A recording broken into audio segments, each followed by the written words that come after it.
Awesome. Thank Sounds you. good.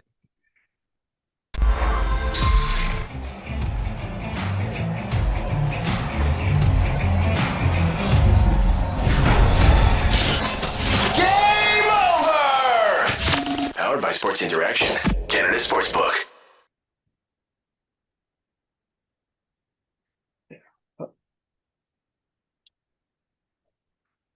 Cool. All right. Hey. What is up? What is up? Welcome back to Game Over Edmonton. Avery Lewis McDougall here at the controls tonight. Edmonton with a 5-2 win over the Red Wings. A big win coming back from the All-Star break. And tonight, I'm not doing my show solo. No, usually it's a one-man team on air. But I gotta give credit to Roberts, our producer, helping me out with some audio problems. He's my favorite tonight, coming in the clutch once again when my mics are failing. So he's helping me with the stream tonight. But also too, if you're a baseball fan, if you're a hockey fan, if you're a Cleveland Guardians fan, I got a surprise for you. A pitcher in your organization is joining me tonight. He's also a diehard Oilers fan. It is the one, the only, Erik Sabrowski. Erik, welcome to the podcast. How you doing, sir? I'm good, Avery. How about yourself? Thanks for having me. Of course, buddy. I'm doing well, sir. We had you on many moons ago on a show I used to do. It's on hiatus now. The Brad and Avery Hour with my boy Brad Barker. We had you on back when you were a young pup in baseball game. Back when you were an Edmonton prospect, we had you on back when you're a prospect on the mound, and now you're a member of the Cleveland Guardians organization right now, and you're down in Arizona getting a little early spring training work in, buddy. How are things down there in Arizona? Yeah, down in Arizona, like you said, things are starting to move quickly. Guys are showing up every weekend, and we probably have about 100 players down here right now, and running a little pre-spring mini camp, which is basically spring training without the whole squad. But like I said, things are getting busy, but it's fun, and we're all excited. We're all looking forward to the 2023 season. No, of course, as you should be. I know in your career, followed your career for quite some time. You're a Padres draft pick. You've played high A ball, but of course, you also battled injuries. What does it mean to finally be healthy again and getting past the elbow injuries you've had in your young career so far, Erik? Yeah, the career didn't start the way I thought it would. Spent a lot of time on the injured list, unfortunately, but it's allowed for me to get a lot of growth as a person, and work on some things that, or it gives me the time to work on some things that otherwise you might not have the time for. You have a couple 15-month rehabs, and that gives you quite a lot of time to get really precise, really break things down piece by piece, and both mechanically, physically with my body, and just even mentally as well. Of course, how did it feel for yourself to get back on the mound out there and realize, yes, I'm finally back. I'm finally where I want to be. And even 2023, what did it mean for yourself to, progress again? I know you mentioned to me off air you were signed with AA Akron, but what would it mean to, get back out there on the mound and progress more and more? Of course, with the ultimate goal, like any pitcher, like any guy who's signed to the organization wants to be, getting to the show eventually, depending on, maybe if not this year, next year, hopefully for yourself, Erik. Yeah, the big leagues is ultimately the goal, but Mm-hmm. I have a couple bigger goals, that come before that right now, which is just getting back on the mound in an actual baseball game. That's something that some guys who have two Tommy John surgeries like I have, that's something that they never get to see again, and so I'm looking forward to the next time I get to pitch in a game, whenever that may be. That's why I'm down here early in Arizona working to make sure I get ready for that opportunity when it does arise. Of course, in baseball, we talk about pitchers in baseball. It's always guys. It's more or less guys from Ontario, BC, Quebec. There aren't too many guys from Alberta who you see making an impact or playing affiliated baseball. Of course, Mike Soroka is pitching for the Braves, a Calgary boy. What does it mean to represent Edmonton and be an Edmonton guy working his way up through the levels here in pro baseball? It's awesome. It's funny seeing your teammates' reactions when you go to point out Edmonton on a map, and you go way further north than they ever thought people even lived. And it's where I'm from, and I'm very proud to be from Edmonton. We were talking about the Oilers beforehand, and it's awesome to represent the city of Edmonton, and just to show that baseball has its spot in Edmonton. It's there for good, and hopefully it continues to grow. And there's a lot of great grassroots baseball organizations in the city, and even northern Alberta. Look what they're doing in Fort McMurray with all those fields. And so baseball's in Alberta to stay, and it's awesome to see it keep growing. No, of course, it definitely is really fun to see. And of course, wanted to bring you on here to discuss the Oilers 5-2 win, big win coming out of the All-Star break. What are your thoughts there? This is a team in which they show, they could get a big win without the firepower of McDavid and Draisaitl. They got 2 big goals from Warren Foegele. What are your thoughts on this team's depth scoring, which really woke up tonight in this victory at Little Caesars Arena in Detroit, Erik? Yeah, depth scoring. That's we've been screaming that from the rooftops for years, and it's nice to see come to fruition. It's not just been tonight. We've been getting lots of contributions from kind of our jumbled up second and a half, third and a half lines with going 11 and 7. I think the team toughness is there, and that's really fun to see. And there's still holes in our team defense. Not just the D core. I think team defense. Even McDavid got caught cheating on that first goal tonight. But that's true. Those things happen, and I'd rather learn them in February against the Red Wings than come playoff time against the Avalanche again. That's a really good point. Get those mistakes out of the way right now before they really will burn in a playoff series. And you mentioned defense and the penalty kill. We know for a long time the penalty kill has been this team's Achilles heel. It's been an issue, but over the past little bit here, absolutely, the penalty kill stepped up a lot. I thought tonight I liked how the penalty kill responded. Special teams as a whole was really great tonight. What are your thoughts, Erik, on again special teams, especially the penalty kill, walking things down against the Wings? Yeah, how many penalties we end up taking? We took quite a few, and we seem to enjoy playing shorthanded tonight. The power play was a little stagnant at first. It seemed like they were really afraid of giving Barry the point shot. I didn't think there was a Red Wing above any of the circles for the first 3 power plays, and then I think we figured out we started moving a little bit more, and some of those passes that were a second too early or a second behind hit the mark on that 4th power play, and that was Nuge with the game sealer there. Yeah.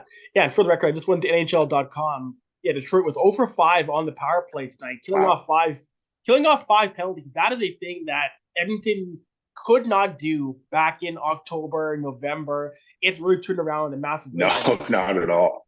Not at all. Yeah, maybe first star of the night should have been the penalty kill. That was awesome to see. You could even say a third star could go to the post. You saw Robbie Fabry had a chance right there, empty net, hit the post when Campbell's down and out. So you give a start to the post in that game tonight as well.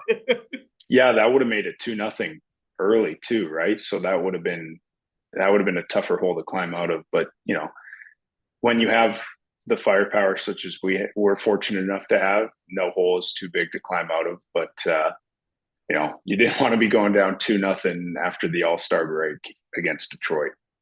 Right. No, I could not agree more. I mentioned penalty. And also too, Erik, this is a very chippy game. And it's weird because this isn't like 10 years ago, 15 years ago, where Edmonton and Detroit were in the same conference. Detroit's in the East now, Edmonton's in the West, and these two are going at it like they play each other 5 times a year. That was a strangely chippy game from 2 teams who don't play each other very often. Yeah, it kind of came out of nowhere. I mean, you see the name Bertuzzi on the back of a jersey, and trouble follows him pretty closely. So there's no surprise there.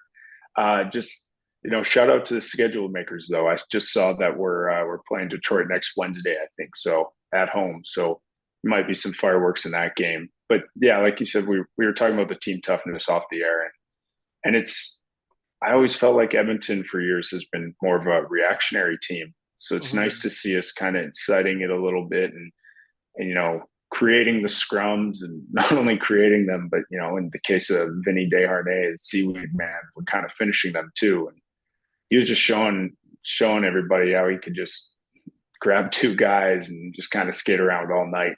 And that was pretty fun to watch.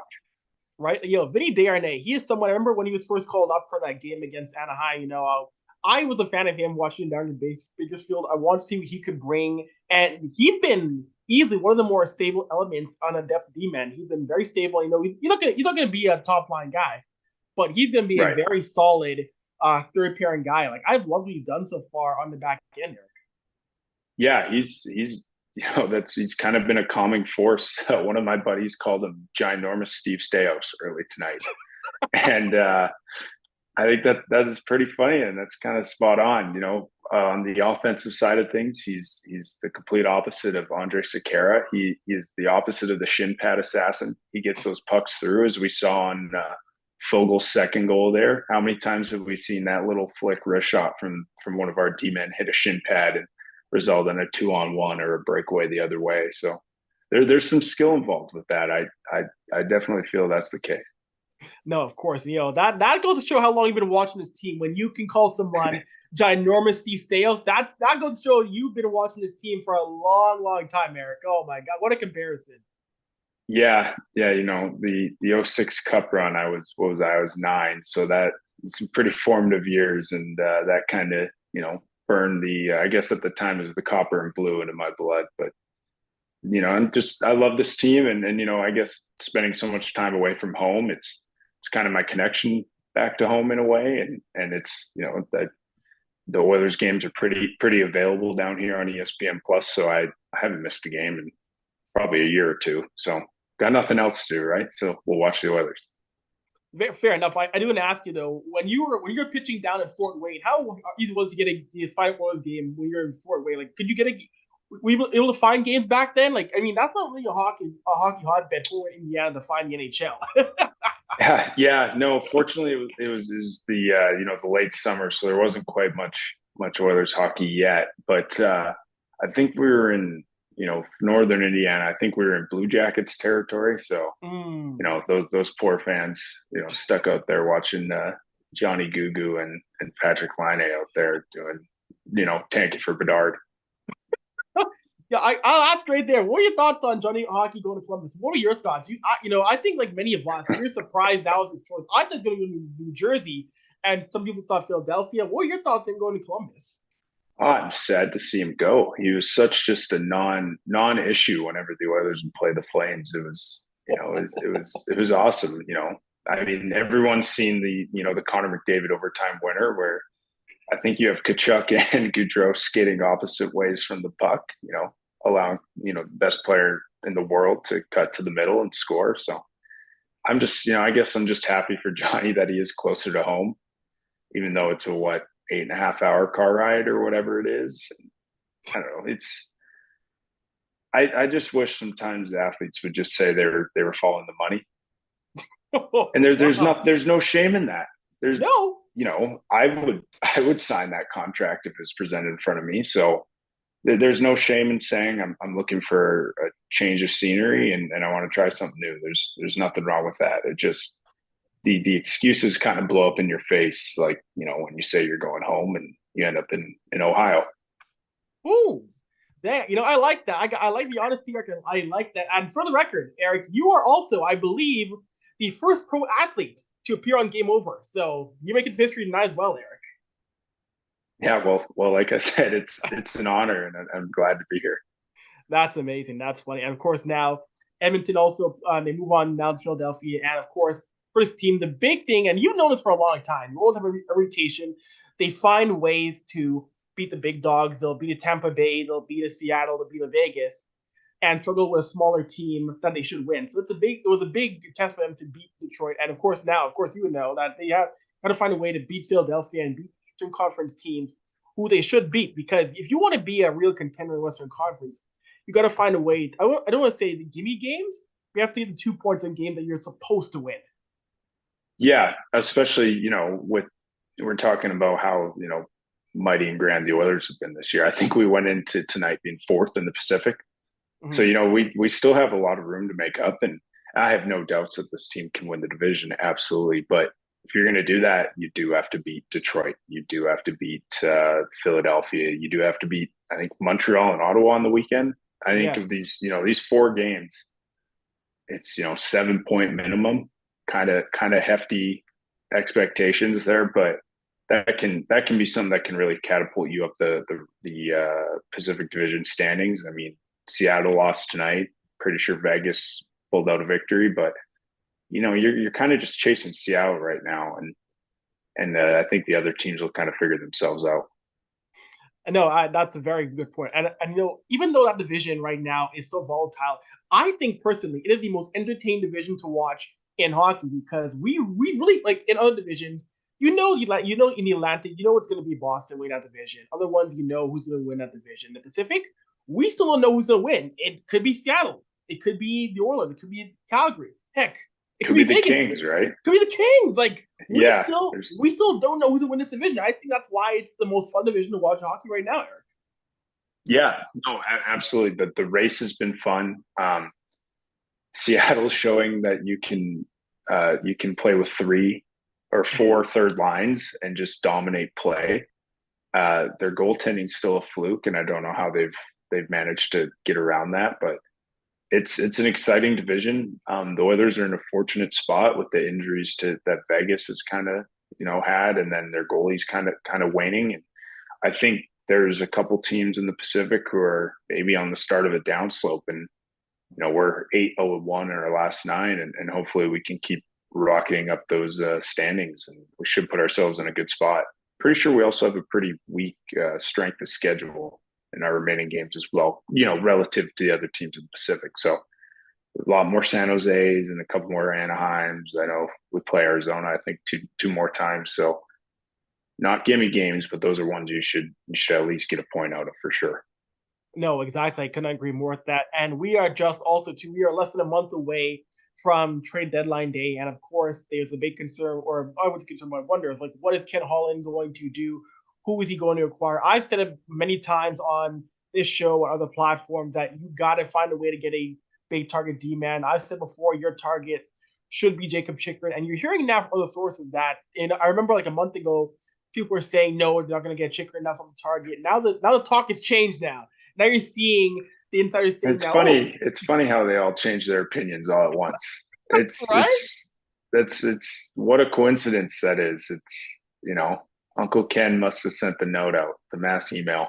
I think you're on money right there. Now you're seeing the big names are now linking Chychrun towards Edmonton, and I think that is your guy. If you want to win a cup this year, you want to show you where you're serious about winning. That is your guy, and there's so much footage out there, Eric, that shows that Chychrun isn't just an offensive D-man. There's so much footage out there showing him being responsible in his own end for the Coyotes. I feel like if you got to find a way to make a deal to bring him to Edmonton some way, somehow, you have to find a way to make it happen. Yeah, I agree. Actually, I know Jason Greger put a poll out earlier tonight. I think it was, would you trade 2 firsts and a prospect for Chychrun? And I was one of the people who voted yes. I just think, that he's the best option out there. He's not a perfect player, but you're never getting the perfect player at the deadline. Those don't fall into your lap. Those 2 first-round picks are going to be useless if we don't win a cup and Connor and Leon leave, right? So it's what should you choose there? It's a tough situation, but if you're faced with hopefully winning a cup for Connor and Leon or 2 first-round picks who may or may not be Nail Yakupov, I think that's a pretty easy choice. Right. I agree. It's funny because I think it was earlier in the year, and even last year, Holland was talking about he doesn't want to leave the cupboards bare.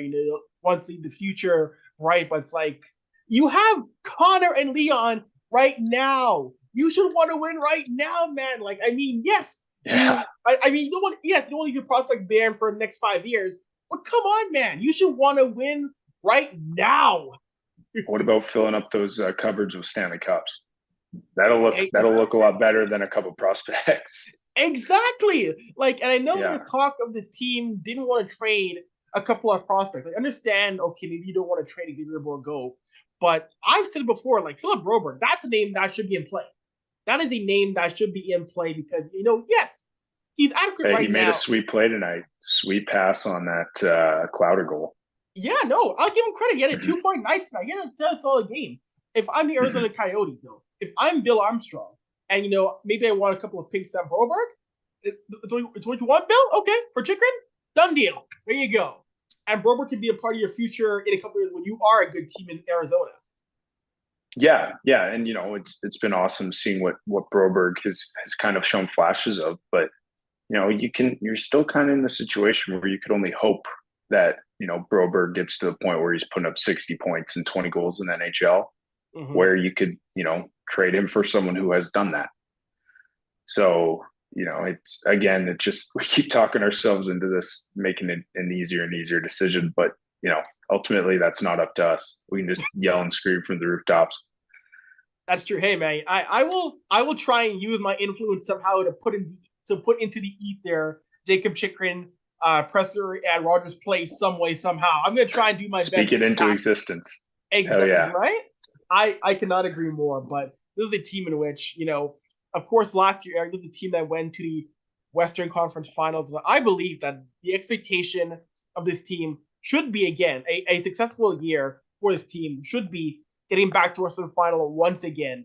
This is not a year in which you can take a step back. You cannot be satisfied, I feel, if you're out in round 2, round 1. The goal has to be Western Final at the worst, I feel. Do you feel the same way in that sense?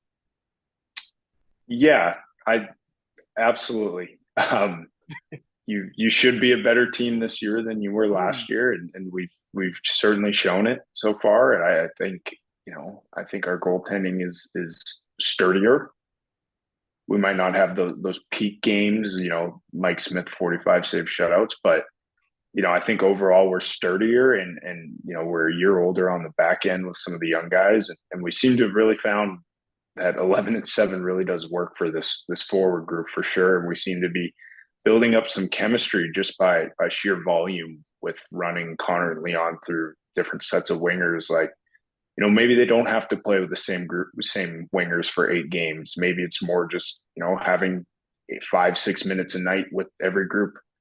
And that just creates enough chemistry with all of them where, they hit the ice running and they kind of know where each other's going to be. And I think we're a much better team this year, and we're getting generational point totals. I think we're also the only team in the league with more than one player over 60 points. We have 4 of them.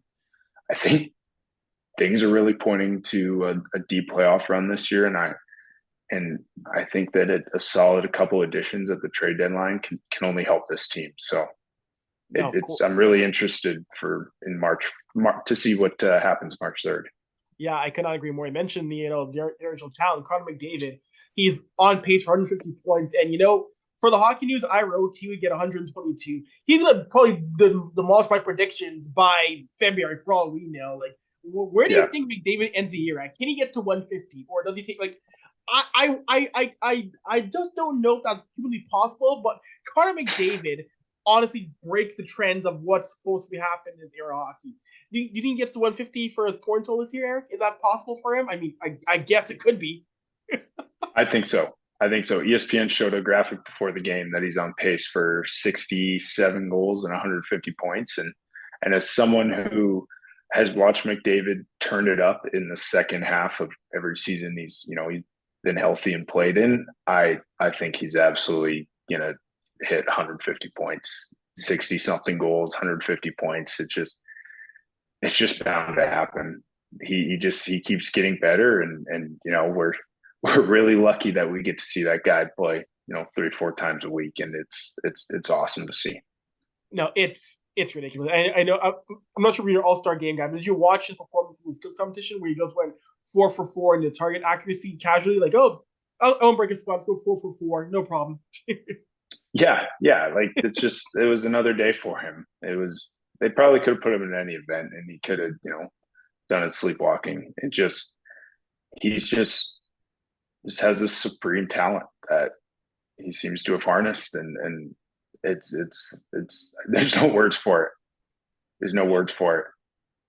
No, it is. It is just I've stopped trying to predict what he can do next, because it's funny because he still thinks he's not a goal scorer, but yet he's on pace for over 60 goals this year, 150 points. And I just don't know how any voter cannot give him the heart. I know there's been over the years voter fatigue, and there's been a couple of times where I missed the playoffs, but he's still been the best player in the world. I don't know how you cannot give him the heart this year. I don't know how you cannot give him that award.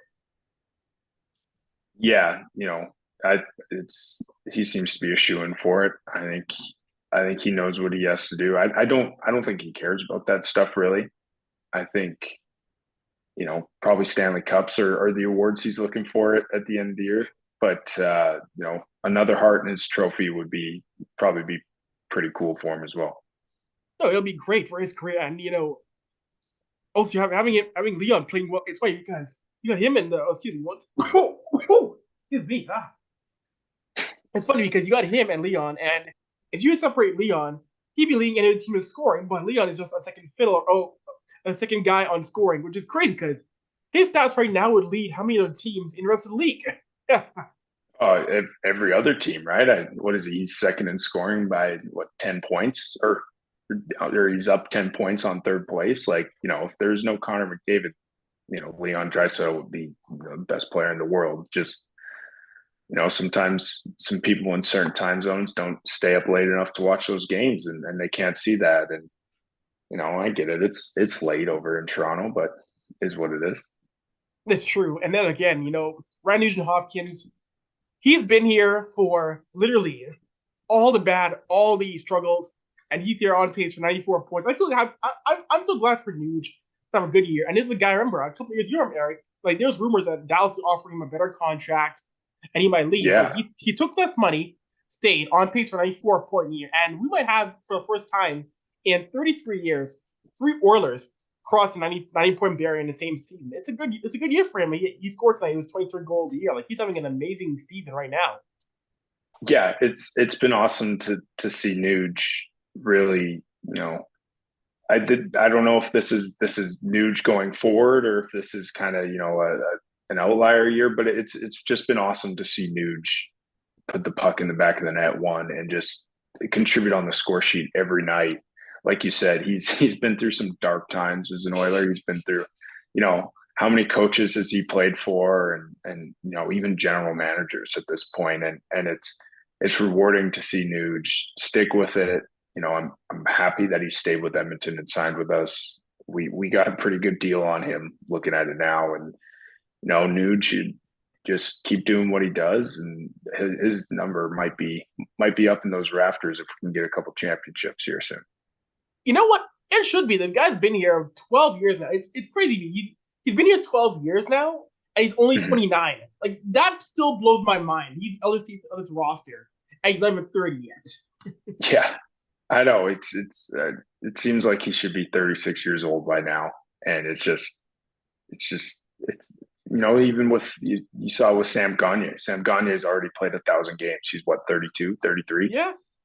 Like, we threw some young kids into some tough situations a few years ago, and it didn't work out for some of them. But and then you got Gagne and Nuge who are still plugging along. Yeah, because the old philosophy, back in the days of Steve Tambolini's GM, they can play right now. They're 18. Just put them in there. Veterans, they don't need veterans. Let these 18-year-olds go and by themselves.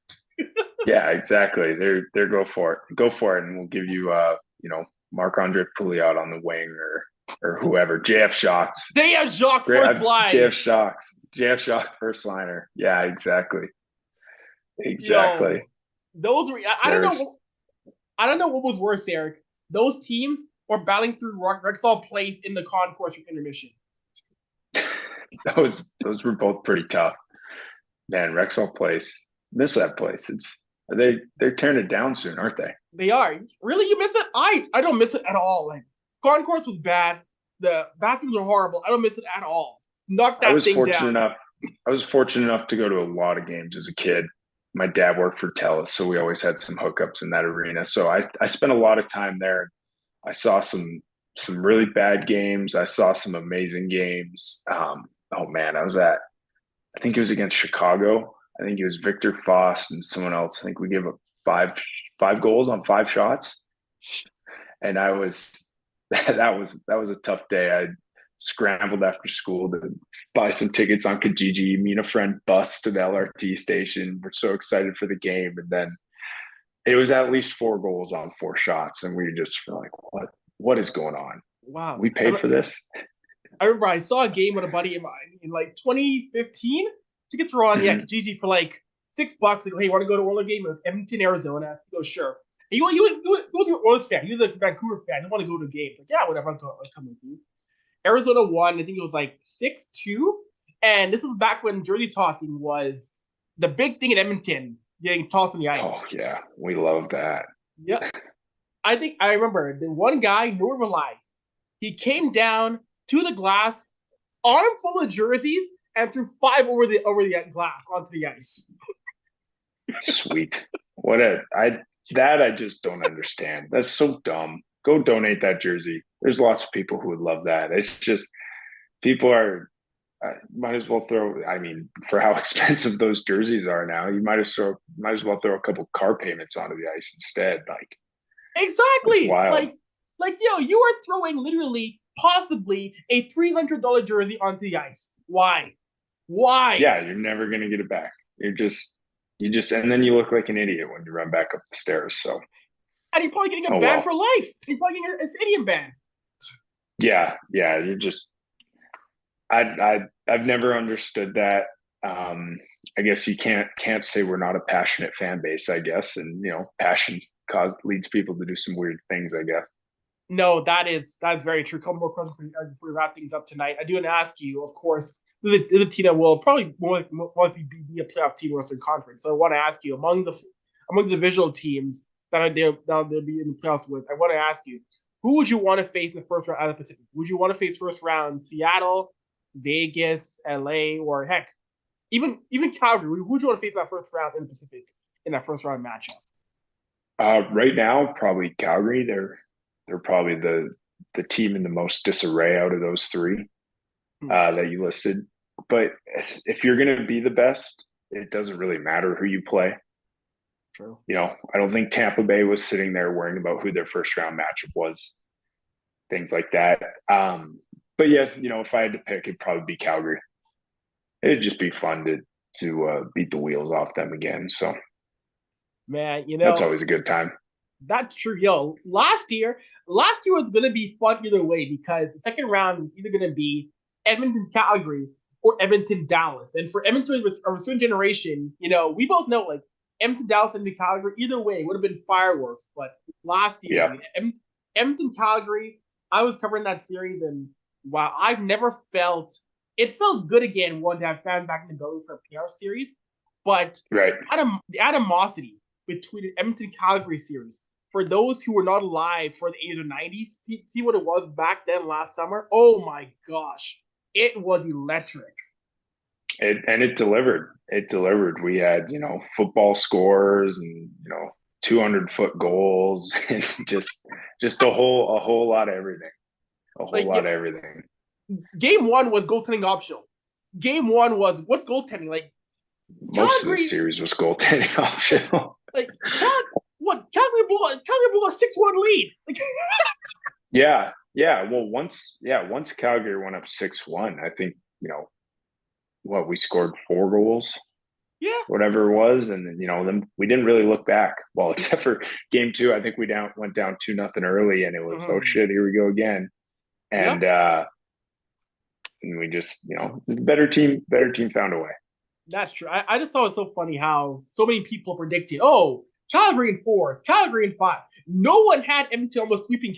No one had Edmonton in 5. No one had Edmonton in 5 in that series. That was a shock to many people. Well, we didn't think Calgary would roll over that easy. So, or Jacob Markstrom would have a 4-4 error. Like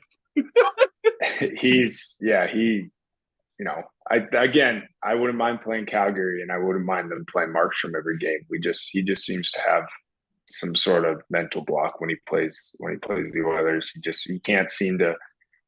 Maybe he doesn't see the puck off of our stick or something, but he definitely got some demons with the Oilers. That's for sure. Yeah, it is a franchise right now. And then, of course, we've seen how this year has gone for Calgary with Daryl Sutter in terms of, goaltending, the lineup, how he's handled certain questions. Like, the Flames, like a team right now, they're in disarray right now. Like, they are not a team you really, as it stands right now, want to bank right now. Because if they go into a player series and there's still questions about their lineup, I mean, heck, I saw Flame fans mad at the fact that Milan Lucic was still on the roster, period. Yeah, Luch. Yeah, he's awesome too. I would love to play against him too. It's anytime he's on the ice against the Oilers, I think we're at the advantage, no matter what. Yeah, no, as it stands right now, No, I could not agree more. So I'll ask you a fantasy question, a couple of fantasy questions before you go, Eric. If Sure. Edmonton were to go to the Cup final, are you gonna try and ask some way somehow? You're gonna ask the Guardian organization, hey, can I take a little break, to go see a Cup final? Can you get asked for maybe a little sabbatical to go see a Cup final game? Just say let me just go watch game one in the Cup final against say Tampa or Boston. That gonna fly? Oh man, that would be awesome. But I think that request would be met with a handshake and a one-way flight. I'd be able to come home to see the game, but I don't think I'd be heading back to wherever I'm at in Ohio. So I'll have to, I'll have to stick to maybe sneak my phone up to the bullpen or something and watching or getting the kids who are always asking for balls to give me some updates. Oh, that is funny. I That'll, know. that'll be a stressful time. That's funny. I know among the places you pitched here, are there many hockey guys among, or are there any guys who are mean hockey? I know, of course, being down in America, it's much more of a culture of football, basketball. Are any guys you've tried to convert into being hockey fans at all down there? Oh yeah, I make all of my roommates pseudo Oilers fans.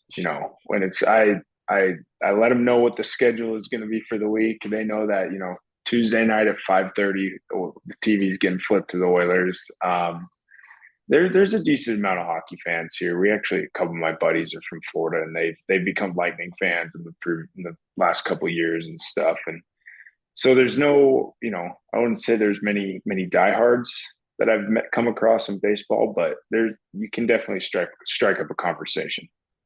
There you go. I love that. And you know what, Eric, when you wrap things up here in Game Over Edmonton, Eric, I appreciate you coming on to the show. You're always looking to come on the podcast. You're always looking to come on, chop it up. Maybe we'll do it again and see your season going down in the organization with the Guardians, buddy. Absolutely. I look forward to the next time we get to chat. Thanks for having me, Avry. Awesome. Thanks, Eric. Anyways, y'all, be sure to like, subscribe, and comment to the SDPN channel. Follow all the Game Overs podcasts. And hey, remember, tomorrow is NBA trade deadline day. So make sure you tune in and watch our deadline stream with S and Lauren. Where's Siakam going? Will he get traded? Got to tune in and find out tomorrow on Thursday. Anyway, I'm Avry, and I am out. Later. Game over! Powered by Sports Interaction, Canada Sportsbook.